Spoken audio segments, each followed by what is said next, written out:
नमस्कार बच्चों। कल हमने देव वाला पाठ कंप्लीट कर लिया है।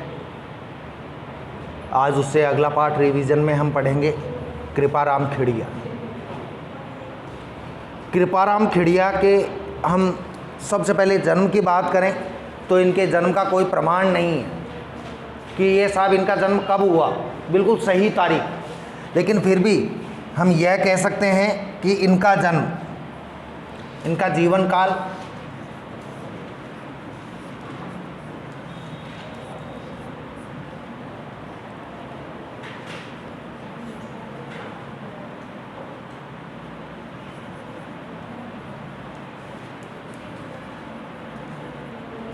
(1800 से 1890 तक माना जाता है।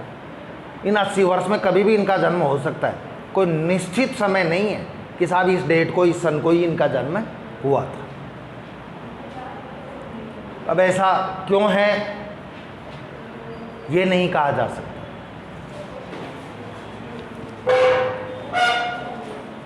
खैर, इसके अलावा और जानकारी है इनके बारे में उपलब्ध। कृपाराम खेड़िया, इनका पूरा नाम जो था वो था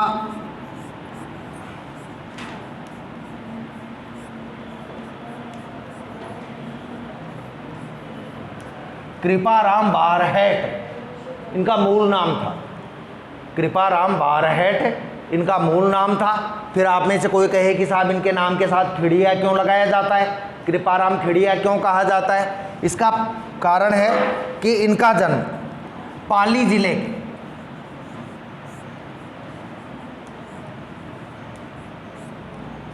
वर्तमान में पाली जिला है और पहले ये जोधपुर जिले में था। पाली और जोधपुर एक थे, डिवाइडेशन नहीं हुआ था।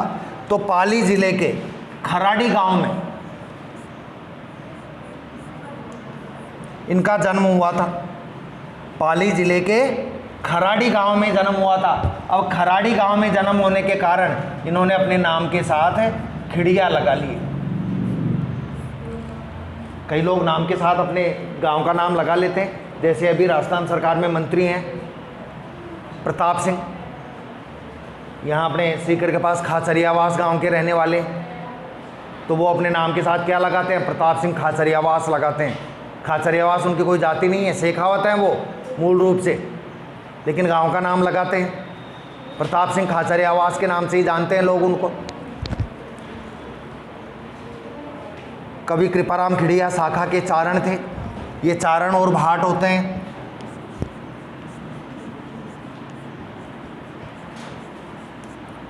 जो राजाओं के सम्मान में, राजाओं की प्रशंसा में लिखते थे, गाते थे, उनको चारण और भाट कहा जाता था।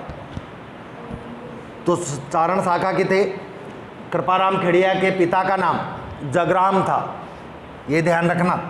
इनके पिता का नाम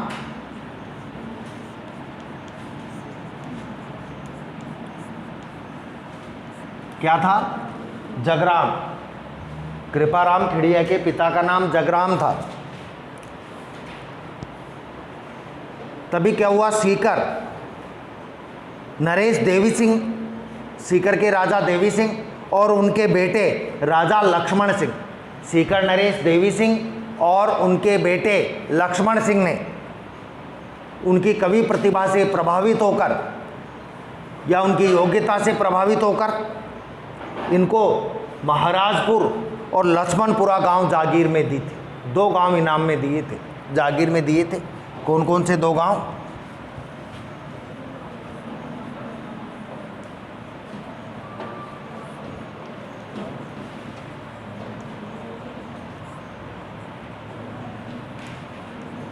महाराजपुर और लक्ष्मणपुरा। लक्ष्मण मत कर देना, कहीं 6 का क्षय कर दो। ये 2 गांव इनको काय में दिए थे, जागीर में दिए थे। जागीर का मतलब होता है कि इनाम में दिए थे कि भाई इन 2 गांव में जो पैदा हो वो सब तुम्हारा है, जो रुपया पैसा आए, अन्न आए, वो सब तुम्हारा है। ठीक है। कृपाराम खेड़िया का रचनाकाल संवत 1864 के आसपास माना जाता है। इनकी रचनाओं में, इनकी प्रमुख रचनाएं कृपाराम खेड़िया की कौन कौन सी हैं?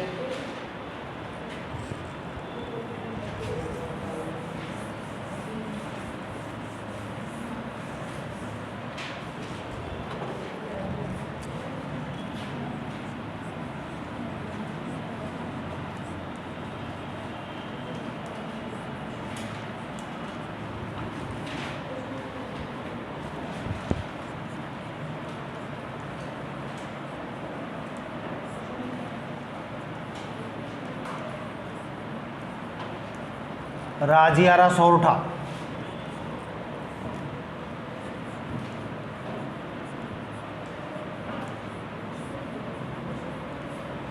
चाल कन्नेसी और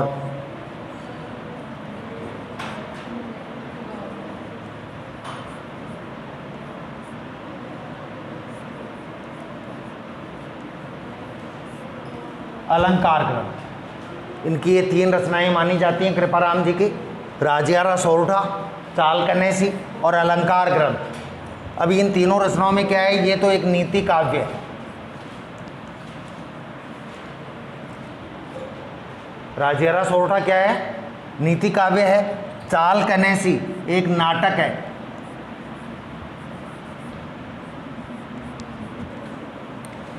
और अलंकार ग्रंथ, इसमें अलंकारों के बारे में बताया गया है जो राजस्थानी भाषा में प्रयुक्त होते हैं। ये 3 इनकी प्रमुख रचनाएं हैं, लेकिन इनकी 2 रचनाएं ये मिलेंगी नहीं, उपलब्ध नहीं है, केवल एक ही रचना मिलती है। क्या नाम है जिस रचना का? एक ही रचना मिलती है जिसका नाम क्या है, राजियारा सोरठा। अब राजियारा सोरठा में क्या है, कृपाराम खेड़िया के एक नौकर था, उस नौकर का नाम था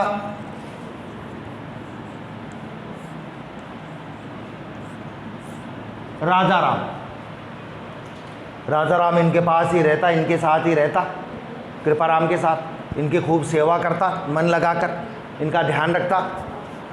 तो एक बार कृपाराम ने देखा कि यार कुछ दिन से राजिया बड़ा उदास उदास है, बड़ा गंभीर हो रहा है, उदास है, चेहरा उतरा हुआ है। तो कृपाराम ने पूछा कि भाई राजाराम क्या बात है, ऐसे उदास उदास कैसे हो, चिंतित से कैसे हो? तो कृपाराम ने से कहा राजा राम ने कि नहीं साहब ऐसी कोई बात नहीं है मालिक। कृपाराम ने देखा कि भाई वैसे ही होगा, फिर लेकिन कुछ दिन और देखा उन्होंने तो फिर भी वैसा ही, वो तो उदास। कि भाई राजा राम बात तो बता क्या है, ये तो पक्का है कि तेरे कोई चिंता है, तू परेशान है, दुखी है, तो तेरे परेशानी का, तेरे दुख का क्या कारण है? क्योंकि बिना कारण बताए तो समाधान होगा नहीं। बार बार पूछा तो कृपाराम खेड़िया को राजा राम ने कारण बताया कि साहब मैं एक बात से चिंतित हूँ, मेरे कोई संतान नहीं है, मेरे कोई बेटा नहीं है। अब संतान नहीं है, अब ये तो एक धरती की परंपरा है, जिसने जन्म लिया है वो मरेगा, मृत्यु तो सबकी होनी है, एक दिन मेरी भी होगी। और जब मैं मरूंगा तो मेरा कोई नाम लेने वाला ही नहीं रहेगा मरने के बाद कि साहब हम राजा राम के बेटे हैं, पोते हैं, नाती हैं, तो मेरा तो नाम ही धरती से खत्म हो जाएगा। इसलिए मैं चिंतित हूँ कि मेरे एक बेटा होता तो मेरा नाम चलता रहता, क्योंकि मेरे बेटा होता, फिर उसके बेटा होता, उसका ही बेटा होता, तो मेरा नाम तो चलता रहता, मेरी वंश वृद्धि होती रहती। तब ये चिंता सुनकर कृपाराम ने कहा कि राजा राम चिंता मत कर, तू यही चाहता है ना तेरा नाम तेरे मरने के बाद भी लोग लेते रहे, तो मैं कहता हूँ तेरे मरने के बाद भी तेरा नाम नहीं मरेगा, तेरा नाम चलता रहेगा। कि साहब कैसे चलेगा बिना बेटे के? कि चलेगा। तब उन्होंने एक रचना लिखी जिसका नाम ही राजियारा सोरठा कर दिया, क्योंकि कृपाराम खेड़िया राजा राम को राजिया कहकर बुलाते थे। क्या कहकर बुलाते थे? राजिया। तो राजियारा सोरठा कर दिया। बुक में देखना इनके हर सोरठे के साथ अंत में राजिया शब्द लिखा हुआ है, हर सोरठे के साथ, हर 2 लाइनों के अंत में लास्ट में राजिया लिखा हुआ है। यानी आज कृपाराम भी नहीं है, आज राजा राम भी नहीं है, राजिया भी नहीं है, उनकी राजा राम के राजिया के कोई बेटा भी नहीं हुआ, लेकिन फिर भी उसका नाम अमर हो गया। हम जब जब इनको पढ़ेंगे तब तब राजिया का नाम लेंगे, मरने के बाद भी नाम चल रहा है उनका। ये है इसका।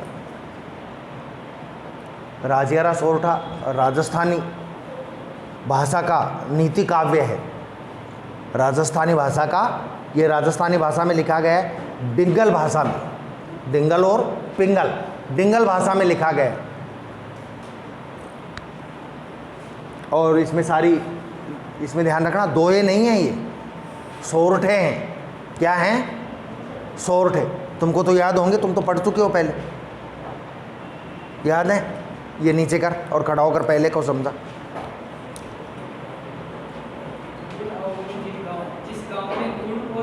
पहले तो पूरा पढ़े।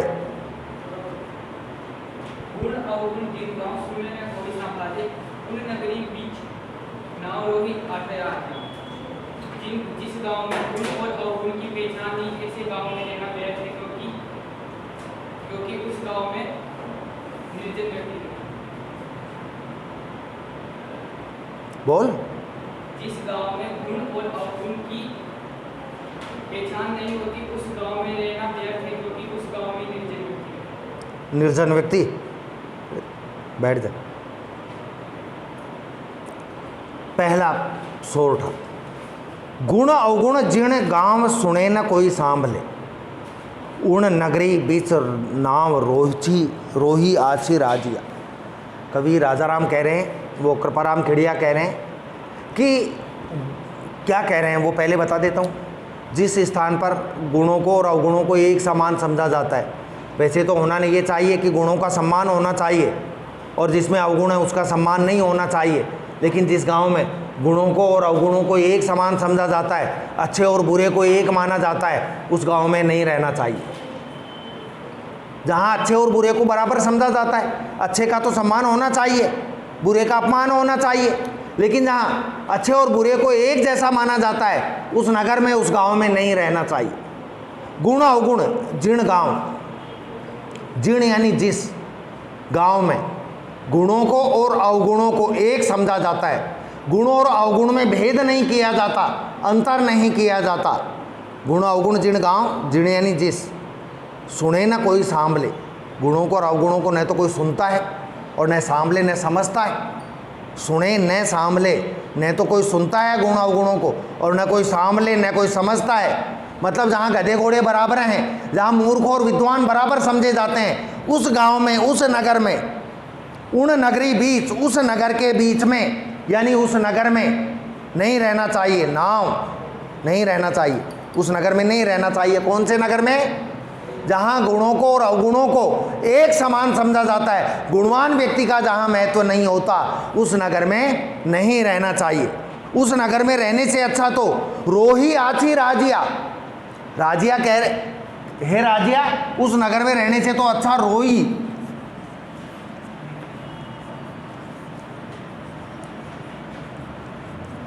निर्जन वन में रहना अच्छा होता है। खाली जगह चला जाए, आदमी रहित स्थान पर चला जाए, जंगल में जाकर रह जाए। जंगल में जाकर रहेगा तो कम से कम कोई बात तो नहीं होगी, ये मन में ये रहेगा यार कोई है नहीं, इसलिए हमारा सम्मान नहीं हो, तो हमारे गुणों को कोई समझ नहीं रहा। जहाँ गुणों को और अवगुणों को एक समझा जाता है, गुण और अवगुण में अंतर नहीं समझा जाता, ऐसी जगह पर कभी भी नहीं रहना चाहिए। समझ में आ गया क्या? नहीं, वो तो अभी पूछा था, ऐसा खाक समझ में आया? क्या समझ में आया तेरे? आधे की तो बात ही नहीं है। तूने कहा था क्या कि आधा सही बोलूंगा? पहले पढ़ चुका है तो फिर आधा क्यों बोल रहा है सही? देखिए दूसरा, कारज सरे न कोई बल पराक्रम हिम्मत बिना हलकार्यां की होई रंगा श्याला राज्य। कवि कृपाराम खेड़िया कह रहे हैं, इसमें क्या बता रहे हैं? इसमें बता रहे हैं पराक्रम का महत्व बता रहे हैं। क्या बता रहे हैं? पराक्रम का महत्व बता रहे हैं कि व्यक्ति को पराक्रमी होना चाहिए, परिश्रमी होना चाहिए, बलशाली होना चाहिए, वीर होना चाहिए। जो पराक्रमी होता है, जो बलशाली होता है, जो वीर होता है, समाज में उसी का सम्मान होता है, उसी का स्थान होता है। जो कायर होता है उसका समाज में सम्मान नहीं होता है। इसलिए उन्होंने पराक्रम के बारे में इस सोरठे में बताया है। इसको हम कल पढ़ेंगे, कल से हम फिर आगे पढ़ना शुरू करते हैं। ठीक है, धन्यवाद।